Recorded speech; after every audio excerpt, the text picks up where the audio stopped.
எந்தன் வாழ்க்கையின் அர்த்தம் சொல்ல பூக்களின் வண்ணம் கொண்டு பிறந்த மகளே என் மகளே.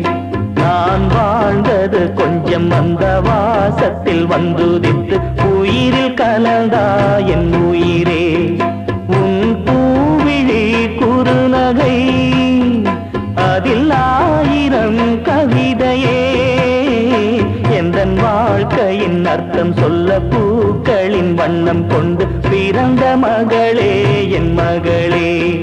நான் வாழ்ந்தது கொஞ்சம் அந்த வாசத்தில் வந்துதித்து உயிரில் கலந்தா என் உயிரே.